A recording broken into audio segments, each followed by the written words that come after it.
ನನಗೆ first card 3 of swords ಬಂದಿದೆ. Sad ಅಂತ ಹೇಳ್ತೀನಿ, ಆ್ಯಂಗರ್, ತುಂಬ ಸಿಟ್ಟಿದೆ, ಫ್ರಸ್ಟ್ರೇಷನ್, ತುಂಬ ಚಾಲೆಂಜಸ್.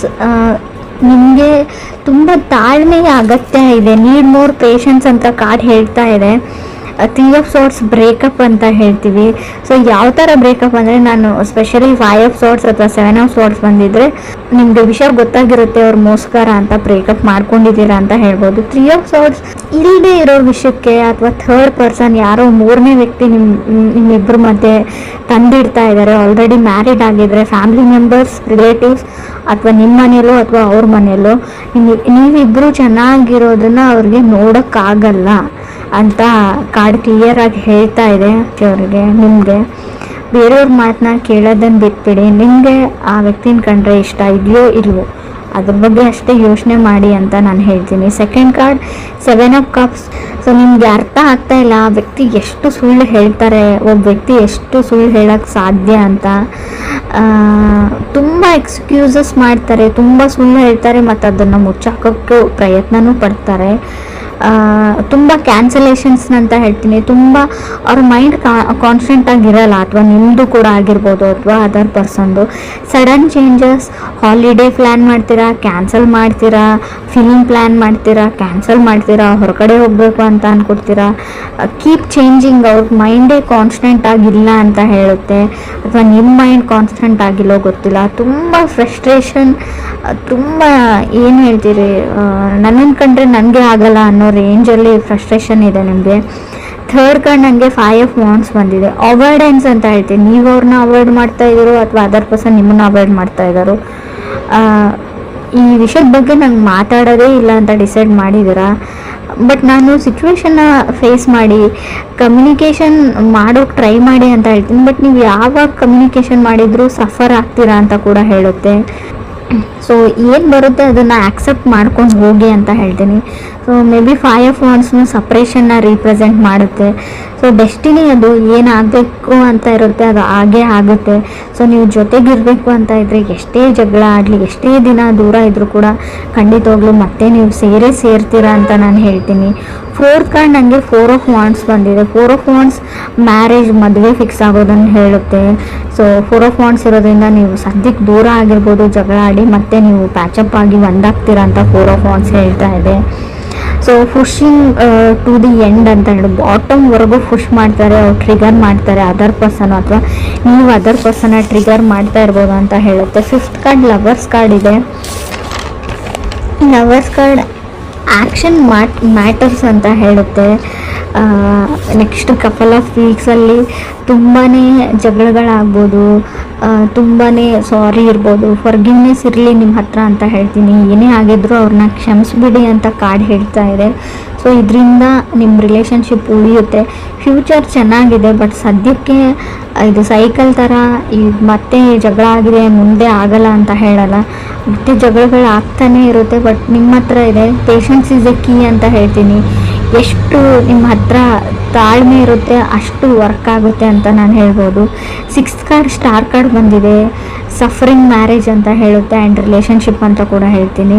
ಸೊ ಮೇ ಬಿ ನೀವು ಆಲ್ರೆಡಿ ಮದುವೆ ಆಗಿರ್ಬೋದು, ಮದುವೆ ಆಗಿದ್ದಾಗಿಡಿದು ನಿಮಗೆ ಬರೀ ಸಫರಿಂಗ್ ಇರ್ಬೋದು, ಬರೀ ಈ ಮದುವೆಯಿಂದ ಬರೀ ನೀವು ತುಂಬ ಅಂದರೆ ತುಂಬ ಮಾನಸಿಕ ಅಶಾಂತಿನ ಅನುಭವಿಸಿರ್ಬೋದು. ಸೊ ಅದು ಡೆಸ್ಟಿನಿಯಲ್ಲಿದೆ, meant to have a fight ಅಂತ. ಸೊ ಅದನ್ನು ನೀವು ಚೇಂಜ್ ಮಾಡೋಕ್ಕಾಗಲ್ಲ. ಇವ್ರನ್ನೇ ಅಲ್ಲ, ಬೇರೆ ಯಾರನ್ನು ಕೂಡ ನೀವು ಮದುವೆ ಆಗಿದ್ರು ಡೆಸ್ಟಿನಿನ ಬದಲಾಯಿಸೋಕ್ಕಾಗಲ್ಲ. ಹಣೆ ಬರ ಅಂತ ಹೇಳ್ತೀವಿ ನಾವು, ಅದನ್ನು ನೀವು ತೆಗ್ದಾಕೋಕ್ಕಾಗಲ್ಲ. 7th ಕಾರ್ಡ್ 10 ಆಫ್ ವಾಂಡ್ಸ್ ಬಂದಿದೆ. ಅನ್ಲೋಡ್ ದಿ ಬ್ಯಾಗೇಜ್ ಅಂತ ಹೇಳ್ತೀವಿ, ಲ್ಯಾಪ್ಸ್ ಆಫ್ ಜಡ್ಜ್ಮೆಂಟ್ ಅಂತ ಹೇಳ್ತೀವಿ, ಪ್ಲ್ಯಾನ್ ಅಂತ ಹೇಳ್ಬೋದು. ನೀವು ಅದರ್ ಪೀಪಲ್ನ ಸಡನ್ನಾಗಿ ಜಡ್ಜ್ ಮಾಡೋದನ್ನು ಬಿಡಿ ಅಂತ ಹೇಳ್ತಾ ಇದೆ ಕಾರ್ಡು. ಸೊ ನೀವು ತುಂಬ ಬೇಗ ಬೇರೆಯವ್ರ ಬಗ್ಗೆ ನೆಗೆಟಿವ್ ಆಗಿ ಯೋಚನೆ ಮಾಡ್ತಾ ಇರ್ಬೋದು, ನೀವು ಅಥವಾ ಅದರ್ ಪರ್ಸನ್ನು. So may be other person last ಮಿನಿಟಲ್ಲಿ ಅವ್ರ ಮೈಂಡ್ನ ಚೇಂಜ್ ಮಾಡ್ಕೊಳ್ತಾರೆ, ಸಡನ್ನಾಗಿ ಅವ್ರ ಡಿಸಿಷನ್ನ ಚೇಂಜ್ ಮಾಡ್ಕೊಂಡ್ಬಿಡ್ತಾರೆ ಅಂತ ಕಾರ್ಡ್ ಹೇಳುತ್ತೆ, ಅಥವಾ ನೀವು ಮಾಡ್ಕೋಬೋದು. 8th ಕಾರ್ಡ್ ಹರ್ಮೆಟ್ ಕಾರ್ಡ್ ಬಂದಿದೆ. ಟೈಮ್ ಔಟ್ ಅಂತ ಅನ್ನಿಸ್ತಾ ಇರ್ಬೋದು ನಿಮಗೆ, ಇನ್ನು ಸಾಕಪ್ಪ ಸಾಕು, ಇದರಿಂದ ಹೊರಗಡೆ ಹೋದ್ರಾಯ್ತು ಅಂತ ಕೂಡ ಅನಿಸ್ಬೋದು.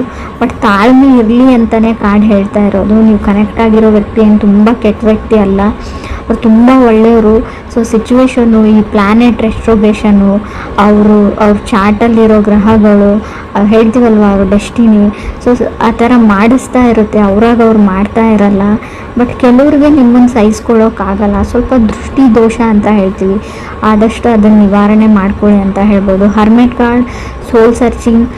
ತುಂಬ ಡಿಪ್ರೆಷನ್ನಲ್ಲಿ ಇರ್ತೀರ, ಸ್ವಲ್ಪ ಮೆಡಿಟೇಷನ್ ಮಾಡಿ, ಯಾವುದಾದ್ರೂ ವೆಕೇಷನ್ಸ್ಗೆ ಹೋಗಿ, ಪ್ಲೇಸ್ ಚೇಂಜ್ ಮಾಡಿ, ಫ್ರೆಂಡ್ಸ್ನ ಮೀಟ್ ಮಾಡಿ, out of the box think ಮಾಡಿ, ನಿಮ್ಮ ಲೈಫ್ನ ಬಿಟ್ಬಿಟ್ಟು ಬೇರೆದ್ರ ಬಗ್ಗೆ ಯೋಚನೆ ಮಾಡಿ ಅಂತ ಹೇಳ್ತೀನಿ. 9th card, 7 of pentacle. Patience is the big thing ಅಂತ ಹೇಳುತ್ತೆ ಇಲ್ಲಿ. ಸೊ ಯಾವಾಗ ಇಬ್ಬರು ವ್ಯಕ್ತಿಗಳು ಜಗಳ ಆಡಿ ತುಂಬ ಹರ್ಟ್ಫುಲ್ ಮಾತುಗಳನ್ನ ಆಡಿ, ಕೆಲವ್ರಿಗೆ ಹರ್ಟ್ ಮಾಡಿರ್ತೀರ ನೀವು, ಅದರ್ ಪರ್ಸನ್ ನಿಮಗೆ ಅದರ್ ಪರ್ಸನ್ಗೆ. ಬಟ್ ಅದನ್ನು ಫಾರ್ಗಿವ್ ಮಾಡೋದು ಅಥವಾ ಕ್ಷಮಿಸೋದು ಅಷ್ಟು ಸುಲಭ ಅಲ್ಲ, ನನಗೆ ಗೊತ್ತು. But 7 of pentacles, forgiveness is A key, patience is A key ಅಥವಾ ಬಿಗ್ ಥಿಂಗ್ ಅಂತ ಹೇಳ್ತಾ ಇದೆ. ನೀವು ತಾಳ್ಮೆ ಮತ್ತು ಒಬ್ಬ ವ್ಯಕ್ತಿನ ಕ್ಷಮಿಸುವಂಥ ಗುಣನ ನೀವು ಈ ಮಂತಲ್ಲಿ ಅಥವಾ ಈಗಲೇ ಇಟ್ಕೊಂಡ್ರೆ, ಸೊ ನಿಮ್ಮ ರಿಲೇಷನ್ಶಿಪ್ ತುಂಬ ಚೆನ್ನಾಗಿರುತ್ತೆ. ನಿಮ್ಗೆ ಅನ್ನಿಸ್ಬೋದು ಬಿಟ್ಟು ಹೋಗ್ಬಿಡ್ತೀನಿ, ಸಪ್ರೇಟ್ ಆಗಿಬಿಡೋಣ, ಡಿವೋರ್ಸ್ ತೊಗೊಂಡ್ಬಿಡೋಣ ಅಂತ, ಬ್ರೇಕಪ್ ಮಾಡ್ಕೊಂಡ್ಬಿಡೋಣ ಅನಿಸ್ಬೋದು ಕೆಲವರಿಗೆ. ಬಟ್ ಅದಾದಮೇಲೆ ತುಂಬ ದೊಡ್ಡ ಪ್ರೊಸೆಸ್ ಇರುತ್ತೆ. ಆ ಫ್ರಸ್ಟ್ರೇಷನ್ನು, ಆ ವ್ಯಕ್ತಿನ ಮರೆಯೋಕ್ಕಾಗಲ್ಲ ನಿಮಗೆ. 4 ಆಫ್ ಸೋರ್ಸ್ ಕಾರ್ಡ್ ಬರ್ತಾ ಇರುತ್ತೆ, ಅಂದರೆ ನಿಮ್ಗೆ ನಿದ್ದೆನೇ ಬರೋದಿಲ್ಲ.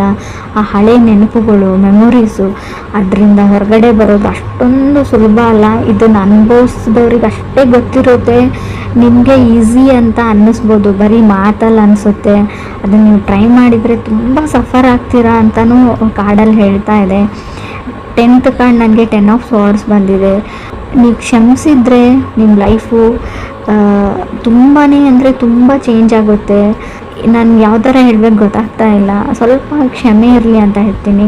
ನನಗೆ ಗೊತ್ತು ತಪ್ಪೆಲ್ಲ ಅದರ್ ಪರ್ಸನ್ದೇ ಅಂತಲೂ ಗೊತ್ತು. ಬಟ್ ಆದರೂ ಕೂಡ ಈ ಒಂದು ಮಂತ್ ಸುಮ್ಮನಿರೋಕ್ಕೆ ಟ್ರೈ ಮಾಡಿ, ತಾಳ್ಮೆ ಇರಲಿ ಅಂತ ಹೇಳ್ತೀನಿ.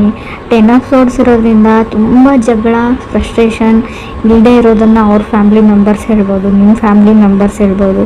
ಸೊ ನೀವು ನಂಬಿರೋ ವ್ಯಕ್ತಿನೇ ನಿಮಗೆ ಮೋಸ ಮಾಡ್ಬೋದು, ನೀವು ಮಾಡಿರದೇ ಇರೋದನ್ನು ಮಾಡಿದಿರಿ ಅಂತಲೂ ಹೇಳ್ಬೋದು ಅಂತ ಕಾರ್ಡ್ ಹೇಳುತ್ತೆ. 11th ಕಾರ್ಡ್, ಮೂನ್ ಕಾರ್ಡ್ ಬಂದಿದೆ. ಅಬ್ಸೆಸಿವ್, ಇದು ಇದೇ ಥರನೇ ಮಾಡಬೇಕಾಗಿತ್ತು, ನಾ ಹೇಳಿದ ಥರನೇ ಆಗಬೇಕು ಅನ್ನೋದಿದೆ ನೀವು ಅಥವಾ ಅದರ್ ಪರ್ಸನ್ನು. ಮೇಕಿಂಗ್ ವಾರ್ ಅಂತ ಹೇಳುತ್ತೆ, ಒಂದು ಯುದ್ಧನೇ ಆಗ್ಬೋದು. ಸಮಥಿಂಗ್ ಅಬೌಟ್ ಟು ಚೇಂಜ್ ಅಂತ ಹೇಳುತ್ತೆ ಮೂನ್ ಕಾರ್ಡ್ ಇರೋದ್ರಿಂದ. ಮೂನ್ ಕಾರ್ಡ್ ಅಂದರೆ ಸ್ವಲ್ಪ ಕಣ್ಣೀರು ಹೇಳ್ತೀನಿ, ಹಿಡನ್ ಥಿಂಗ್ಸ್, ಕೆಲವೊಂದು ವಿಷಯಗಳನ್ನ ಅವ್ರು ಸುಳ್ಳು ಹೇಳಿರ್ಬೋದು ಅವ್ರ ಫ್ಯಾಮ್ಲಿದವರು ಅಥವಾ ನಿಮ್ಮ ಫ್ಯಾಮ್ಲಿದವರು. ಇವರ್ ಇನ್ ದಿ ವೇಟಿಂಗ್ ಝೋನ್ ಅಂತ ಕೂಡ ಕಾರ್ಡ್ ಹೇಳ್ತಾ ಇದೆ. ಯಾವುದಕ್ಕೂ ವೇಟ್ ಮಾಡ್ತಾ ಇರ್ಬೋದು ಕೆಲವ್ರದ್ದು. ಸೊ ರೀಡಿಂಗ್ ಅಂದರೆ ಕೆಲವ್ರಿಗೆ ನಾನು ಸಫರಿಂಗ್ ಆಫ್ ಮ್ಯಾರೇಜ್ ಹೇಳ್ತೀನಿ. ಸ್ವಲ್ಪ ಕೇರ್ಫುಲ್ ಆಗಿರಿ. ನಿಮಗೆ ಕೆಲವೊಂದು ಆಪ್ಷನ್ಸ್ ಬರುತ್ತೆ, ರಿಲೇಟಿವ್ ಕಡೆಯಿಂದ ಆಗಿರ್ಬೋದು, ಪ್ರಪೋಸಲ್ ಬರುತ್ತೆ. ಸೊ ಅದನ್ನು ನೀವು ಚೆನ್ನಾಗಿ ವಿಚಾರಣೆ ಮಾಡಿ, ಫ್ಯಾಮ್ಲಿ ಬ್ಯಾಕ್ಗ್ರೌಂಡ್ ಅಥವಾ ಅವ್ರ ಊರು, ಅವರಿರೋ ಪ್ಲೇಸು, ಅವ್ರು ಕೆಲಸ ಮಾಡೋ ಜಾಗ, ಸೊ ಅವರು ಯಾವ ಥರ ವ್ಯಕ್ತಿ ಅಂತ. ಸೊ ತುಂಬ ಬೇಗ ಹಳ್ಳಕ್ಕೆ ಬೀಳುವಂಥ ಚಾನ್ಸಸ್ ಇದೆ. ಸೊ ಮೂನ್ ಕಾರ್ಡ್ ಇರೋದ್ರಿಂದ ನಿಮ್ಗೆ ಯಾರಾದರೂ ಇಲ್ಲದೆ ಇರೋದನ್ನು ತೋರಿಸ್ಬಿಟ್ಟು ಇದು ನಮ್ಮದೇ ಅಂತ ಹೇಳಿಬಿಟ್ಟು ಮದುವೆ ಆಗುವಂಥ ಚಾನ್ಸಸ್ ಇದೆ. ಸೊ ಬಿ ಕೇರ್ಫುಲ್ ಅಂತ ಹೇಳ್ತೀನಿ. ಹರ್ಮೆಟ್ ಕಾರ್ಡ್ ಇರೋದ್ರಿಂದ ನಾನು ಒಂಟಿ ಆಗಿದ್ದೀನಿ, ನನಗೆ ಯಾರೂ ಇಲ್ಲ, ಲೋನ್ಲಿ ಆಗಿದ್ದೀನಿ ಅಂತ ಕೂಡ ಕೆಲವೊಂದು ಸರ್ತಿ ನಿಮ್ಗೆ ಅನ್ನಿಸ್ಬೋದು. ಸೊ ಆ ಕ್ಷಣಕ್ಕೆ ಯಾವುದೇ ನಿರ್ಧಾರಗಳನ್ನ ನೀವು ತೊಗೊಳ್ಬೇಡಿ. Out of the box think ಮಾಡಿ. ಯಾರಾದರೂ ಓಲ್ಡ್ ಫ್ರೆಂಡ್ಸ್ ಜೊತೆ ಫೋನಲ್ಲಿ ಮಾತಾಡಿ, ಮನಸ್ಸಿಗೆ ಸಮಾಧಾನ ಆಗುತ್ತೆ. ಪೇರೆಂಟ್ಸ್ ಜೊತೆ ಕನೆಕ್ಟೆಡ್ ಆಗಿರಿ. ನೀವು ಒಬ್ಬರೇ ಇದ್ದೀನಿ ಅಂತ ಅಂದ್ಕೊಳ್ಬೇಡಿ. ಲೈಫಲ್ಲಿ ಯಾರೂ ಒಬ್ಬರೇ ಇರಲ್ಲ.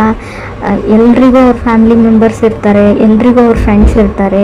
ಸೊ ಇದು ಒಂದೇ ಲೈಫ್ ಇರಲ್ಲ, ಅರ್ಥ ಮಾಡ್ಕೊಳ್ಳಿ. ಇದು ನಾನು ಯಾರಿಗೆ ಹೇಳ್ತಾ ಇದ್ದೀನಿ ಅವ್ರಿಗೆ ಮುಟ್ಟಿದ್ರೆ ಸಾಕು, ನನಗೆ ಅವ್ರು ತುಂಬ ದುಃಖದಲ್ಲಿದ್ದಾರೆ, ಸಫರ್ ಮಾಡ್ತಾ ಇದ್ದಾರೆ ಅಂತ ಗೊತ್ತು. ಈ ಸಿಚುವೇಶನ್ ನಿಮ್ಗೆ ಅಷ್ಟೇ ಬಂದಿರಲ್ಲ. ರಿಲೇಷನ್ಶಿಪ್ಪಲ್ಲಿರೋರಿಗೆ, ಕಮಿಟ್ ಆಗಿರೋರಿಗೆ ಎಲ್ರಿಗೂ ಈ ಕಣ್ಣೀರು ಬಂದಿರುತ್ತೆ. ಎಲ್ಲರೂ ಈ ಕಷ್ಟನ ಅನುಭವಿಸಿರ್ತಾರೆ. ಇದನ್ನು ಉಳಿಸ್ಕೊಳ್ಳೋದು ಅಥವಾ ಕೆಡಿಸ್ಕೊಳ್ಳೋದು ಅಂತ ಹೇಳ್ತೀನಿ ನಿಮ್ಮ ಕೈಯಲ್ಲೇ ಇದೆ. ಪೇಷನ್ಸ್ ಇರಲಿ, ತಾಳ್ಮೆ ಇರಲಿ.